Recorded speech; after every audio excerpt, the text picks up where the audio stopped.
Thanks for watching. Don't forget to like, comment, share and subscribe to Mufti Tariq Masood, famous scholar. बिस्मिल्लाहिर्रहमानिर्रहीम नहमदुहु व नुसल्ली अला रसूलिहिल करीम। 1440 हिजरी की जो बकरा ईद है वो अनकरीब आने वाली है, चंद दिन रह गए हैं उसमें।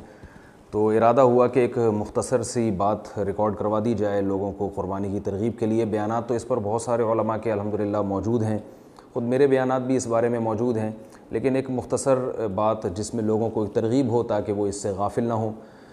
तो पहला मसला तो ये है कि कुर्बानी ये ज़रूरी है, क्योंकि कुरान मजीद में अल्लाह ताला का इरशाद है, इन्ना अतईनाकल कौसर फसल्ली लिरब्बिका वनहर इन्न शानियका हुवल अब्तर। कि नबी सल्ली लिरब्बिका, आप अपने रब के लिए नमाज़ पढ़िए, वनहर और क़ुरबानी कीजिए। तो नबी सल्लल्लाहु अलैहि वसल्लम को अल्लाह ने इसका हुक्म दिया है, और ज़ाहिर है जिस बात का नबी को हुक्म होता है उम्मत को भी उसी का हुक्म होता है, जब तक कि नबी की खुसूसियत की हमारे पास कोई दलील ना हो। तो इस आयत से भी इस्तेदलाल किया गया है कि कुर्बानी एक महज एक मुस्तहब अमल नहीं है, बल्कि साहिब इस्तिताअत पर लाजिम है। इसी तरह रसूलुल्लाह सल्लल्लाहु अलैहि वसल्लम ने इरशाद फरमाया, मन वजद सआतन अन युज़हिय फलम युज़हि फला यक़रबन्ना मुसल्लाना, कि जिसके पास गुंजाइश थी कुर्बानी करने की और उसने कुर्बानी ना की, वो हमारी ईदगाह में हरगिज़ नमाज़ पढ़ने ना आए। इस हदीस की सही और ज़ईफ़ होने में उलमा ने इख्तलाफ़ किया है। अक्सर मुहक़्क़ीन के नज़दीक ये हदीस सही है, और वैसे भी इबादात में एहतियात के पहलू को तरजीह दी जाती है, तो इसलिए इसमें एहतियात का पहलू यही है कि इसको वाजिब करार दिया जाए साहिब इस्तिताअत पर। और रसूलुल्लाह सल्लल्लाहु अलैहि वसल्लम ने ख़ुद कभी कुर्बानी का नागा नहीं किया। बाज़ हज़रात ये कहते हैं कि हज़रत अबू बकर और उमर रज़ी अल्लाहु अन्हुमा जो थे वो कुर्बानी नहीं करते थे अपने दौर खिलाफत में। उसका उलमा ने जवाब ये दिया है कि चूँकि वो गरीब थे, मिस्कीन थे, हज़रत उमर रज़ी अल्लाहु ताला अन्हु के तो कपड़ों के पेवंद गिने जा सकते थे, जिनके पास पेवंद लगाने के पैसे ना, वो बेचारे कुर्बानी कहाँ करेंगे। तो इसी वजह से उन्होंने कुर्बानी नहीं की, वरना ये मुमकिन नहीं है कि अबू बकर और उमर जो नबी सल्लल्लाहु अलैहि वसल्लम की सुन्नतों पे बाकी पूरी उम्मत से ज़्यादा हरीस थे, वो कैसे सुन्नत को तर्क कर सकते हैं। रहा ये मसला कि उन्होंने इसलिए कुर्बानी नहीं की कि लोग इसको वाजिब न समझें, तो वाजिब ना समझने का मतलब भी ज़्यादा जो दलील के लिहाज से कवी मालूम होता है वो ये कि लोग गरीब पर भी कुर्बानी को वाजिब न समझें, क्योंकि वो भी अगर करते तो लोग ये समझते कि गरीब आदमी पर भी कुर्बानी वाजिब है। बहरहाल जो हजरात कुर्बानी के वाजिब होने के कायल नहीं हैं, सुन्नत मुअक्कदा तो बहरहाल वो मानते ही हैं, और सुन्नत मुअक्कदा भी एक अहम सुन्नत होती है, ऐसी सुन्नत जिसका तर्क करने वाला काबिल मलामत होता है। तो इसलिए बढ़ चढ़ के हिस्सा लेना चाहिए। रसूलुल्लाह सल्लल्लाहु अलैहि वसल्लम ने हमेशा कुर्बानी की है, 2 मेंढे ज़बह की आप सल्लल्लाहु अलैहि वसल्लम ने, एक अपनी तरफ से एक उम्मत की तरफ से। आप इससे इसाले सवाब के लिए भी कुर्बानी कर सकते हैं, अपनी तरफ से, अपने मरहूम वालदैन की तरफ से, तो वालदैन को सवाब पहुँचाने का भी एक बेहतरीन मौका है। और नबी सल्लल्लाहु अलैहि वसल्लम ने इरशाद फरमाया, हज़रत आयशा रज़ी अल्लाह ताला अन्हा से मरवी है कि कुर्बानी के इन अय्याम में अल्लाह ताला को जानवर का खून बहाने से ज़्यादा कोई अमल महबूब नहीं है। अब देखिए, बकरा ईद का दिन शुरू होने से पहले आप अगर कुर्बानी करेंगे वो कबूल नहीं होगी, और ईद के तीसरे दिन जब सूरज गुरूब होता है उसके बाद आप कुर्बानी करेंगे तो कबूल नहीं होगी। तो ये 3 दिन अल्लाह ने दिए हैं। बाज़ हज़रात कहते हैं 4 दिन कुर्बानी है, वो दलील के लिहाज से बहुत कमज़ोर है, उस पर मैं एक बयान कर चुका हूँ, दोबारा इंशाल्लाह रिकॉर्ड करवाऊँगा कि कुरान और सुन्नत की रोशनी में कुर्बानी के सिर्फ 3 दिन है।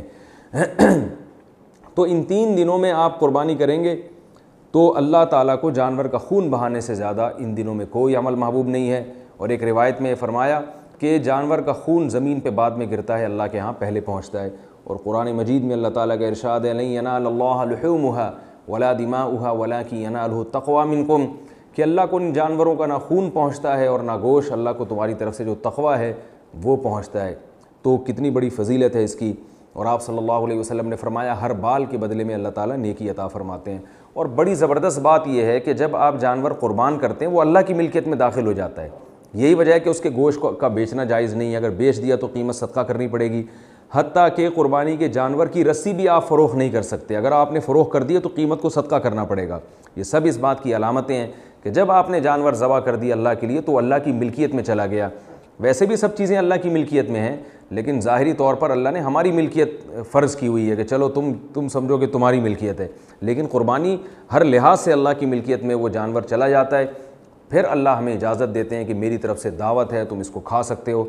इसी वजह से बकरा ईद के दिनों में रोज़े को हराम करार दे दिया गया कि ये अल्लाह की दावत से एराज़ है, तो इसलिए इसमें बढ़ चढ़ के हिस्सा लेना चाहिए।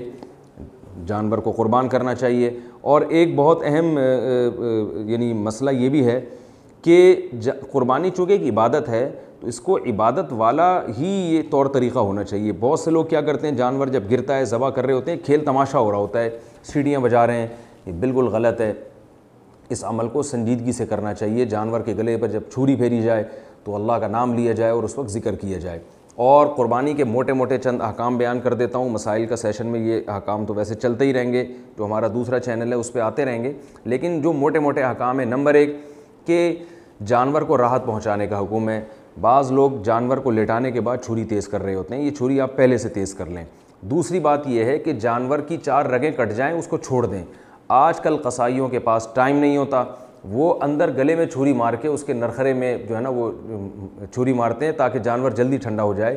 یہ عمل خلاف سنت ہے, ذبح کا یہ شرعی طریقہ نہیں ہے. قصائیوں کو کنٹرول کریں, ان کو بتائیں کہ بس 4 رگیں کاٹ دی, چھوڑ دیا, تاکہ جانور کا خون اچھی طرح سے نکل جائے اور اس کا گوشت جو ہے وہ خون سے پاک ہو جائے. اس چیز کا خیال کرنا چاہیے. باقی جو مسائل ہیں, اچھا ایک بہت اہم مسئلہ یہ بھی ہے کہ اگر آپ کو یقین ہے کہ 7 آدمیوں میں, جو جانور میں 7 آدمی شریک ہیں, ان میں سے کوئی ایک ایسا ہے جس کی آمدن حرام ہے, تو یاد رکھیے پھر باقی بھی کسی کی قربانی نہیں ہوگی اور گوشت کھانا بھی جائز نہیں ہوگا. اور ایک اہم مسئلہ یہ بھی ہے کہ قربانی کے جانور کا جب گوشت 7 حصوں میں ڈیوائیڈ کرتے ہیں آپ, تو اس کو تول کے تقسیم کرنا ضروری ہے, کیونکہ گوشت سودی اموال میں سے اندازے سے تقسیم نہیں کر سکتے. اندازے سے اگر آپ تقسیم کرنا چاہتے ہیں تو 7 ڈھیریوں میں کچھ تھوڑی سی کلیجی ملا دی جائے. جنس تبدیل ہونے سے پھر سودی حکام اس پہ لاگو نہیں ہوتے. یہ کچھ موٹے موٹے حکام ہیں. باقی اللہ تعالیٰ سے دعا ہے کہ اللہ تعالیٰ ہم سب کی قربانی کو قبول فرمائے. اور میں تو سب حضرات سے کہتا ہوں کہ قربانی کا تو مزہ الحمدللہ پاکستان میں ہی آتا ہے. سعودی عرب میں بھی سلاؤٹر ہاؤس بنے ہوئے ہیں, لوگ یعنی کھلے عام قربانی نہیں کرتے, ایک سلاؤٹر ہاؤس میں جا کے کرتے ہیں. دبئی, ابو ظہبی اور دوسرے ممالک میں تو ہے ہی. یہ اللہ نے ہمیں یہاں سہولت دی ہے کہ ہم جانوروں کو گلی میں لے کے گھومتے ہیں, سیلیبریٹ کرتے ہیں جس طرح سے کرنا چاہیے کہ عید کو, مسلمانوں کے تہوار کو. عرب علماء بھی اس پر تنبیہ کرتے ہیں کہ قربانی کے جانور کو یعنی اس کی نمائش ہونی چاہیے, کیونکہ یہ شاعر اللہ میں سے ہے. یہ چھپ چھپا کے قربانی کرنا یہ اتنا پسندیدہ عمل نہیں ہے, کیونکہ شاعر اللہ ہے, عید ہے, تو شاعر کہتے ہیں کہ جس کو کھلے عام کیا جائے. جیسے عید کی نماز حکم ہے کہ مسجد میں نہ پڑھو, میدان میں پڑھو, کھلے عام پوری دنیا کو دکھاؤ, تو ایسے ہی قربانی شاعر اللہ میں سے ہے, اس کو کھلے عام کرنا چاہیے. اللہ تعالیٰ سے دعا ہے کہ اللہ تعالیٰ اس عید کو ہمارے لیے واقعی حقیقی عید بنائے اور ہمیں بڑھ چڑھ کے قربانی کرنے کی توفیق عطا فرمائے. اور اس میں ہمیں ان غریبوں کا بھی خیال کرنا چاہیے جو قربانی کر نہیں سکتے, تو ان کے لیے گوشت بھی ہمیں صدقہ کرنا چاہیے تاکہ قربانی کے ساتھ ساتھ ہمیں صدقہ کا ثواب بھی ملے. اللہ تعالیٰ عمل کی توفیق عطا فرمائے. وما علینا الا البلاغ. Thanks for watching. Don't forget to like, comment, share and subscribe to Mufti Tariq Masood, famous scholar.